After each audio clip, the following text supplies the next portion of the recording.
Here is why the electoral bond scheme must go. It violates the basic tenets of India's democracy by keeping the knowledge of the right to know from citizens and voters. The Supreme Court, after a brief hearing on March 24, reserved orders on the question of whether or not to stay the electoral bond scheme, ahead of the upcoming state elections. For the last 3 years, electoral bonds have been the dominant method of political party funding in India. In their design and operation, they allow for limitless and anonymous corporate donations to political parties. For this reason, they are deeply destructive of democracy, and violate core principles of the Indian Constitution. A blow against democracy. If democracy means anything, it must mean this: when citizens cast their votes for the people who will represent them in Parliament, they have the right to do so on the basis of full and complete information. And there is no piece of information more important than the knowledge of who funds political parties. Across democratic societies, and through time, it has been proven beyond doubt that money is the most effective way of buying policy, of engaging in regulatory capture, and of skewing the playing field in one's own favor. This is enabled to a far greater degree when citizens are in the dark about the source of money. It is then impossible to ever know, or assess, whether a government policy is nothing more than a quid pro quo to benefit its funders.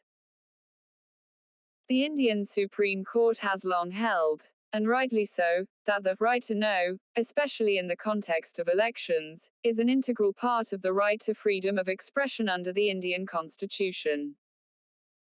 By keeping this knowledge from citizens and voters, the electoral bond scheme violates fundamental tenets of our democracy. It is equally important that if a democracy is to thrive, the role of money in influencing politics ought to be limited. In many advanced countries, for example, elections are funded publicly, and principles of parity ensure that there is not too great a resource gap between the ruling party and the opposition. The purpose of this is to guarantee a somewhat level playing field, so that elections are a battle of ideas, and not vastly unequal contests where one side's superior resources enable it to overwhelm the other. For this reason, in most countries where elections are not publicly funded, there are caps or limits on financial contributions to political parties. The electoral bonds scheme, however, removes all pre-existing limits on political donations, and effectively allows well-resourced corporations to buy politicians by paying immense sums of money. This defeats the entire purpose of democracy, which, as Br. Ambedkar memorably pointed out, was not just to guarantee one person, one vote, but one vote, one value. However, not only do electoral bonds violate basic democratic principles by allowing limitless and anonymous donations to political parties, they do so asymmetrically. Since the donations are routed through the State Bank of India, it is possible for the government to find out who is donating to which party, but not for the political opposition to know. This, in turn, means that every donor is aware that the central government can trace the donations back to them. Given India's long-standing misuse of investigative agencies by whichever government occupies power at the center, this becomes a very effective way to squeeze donations to rival political parties, while filling the coffers of the incumbent ruling party. Statistics bear this out. While we do not know who has donated to whom, we do know that a vast majority of the immensely vast sums donated through multiple electoral cycles over the last 3 years, have gone to the ruling party, i.e. the Bharatiya Janata Party. Gaps in government's defense. The government has attempted to justify the electoral bonds scheme by arguing that its purpose is to prevent the flow of black money into elections. The journalist Nitin Sethi has already debunked this rationale in a detailed 10-part investigative report, which has also highlighted reservations within the government as well as by the Election Commission of India to the electoral bonds scheme. That apart, this justification falls apart under the most basic scrutiny. It is entirely unclear what preventing black money has to do with donor anonymity, making donations limitless, and leaving citizens in the dark. Indeed, as the electoral bonds scheme allows even foreign donations to political parties which can often be made through shell companies, the prospects of institutional corruption, including by foreign sources, increases with the electoral bonds scheme, instead of decreasing. It is important to be clear that the objections to the electoral bonds scheme, highlighted above, are not objections rooted in political morality, or in public policy. They are constitutional objections. The right to know has long been enshrined as a part of the right to freedom of expression. Furthermore, uncapping political donations and introducing a structural bias into the form of the donations violate both the guarantee of equality before law, as well as being manifestly arbitrary. The judiciary needs to act. This brings us to the all-important role of the courts.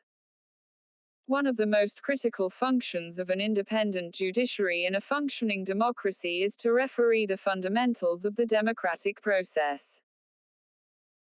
Governments derive their legitimacy from elections, and it is elections that grant governments the mandate to pursue their policy goals, without undue interference from courts.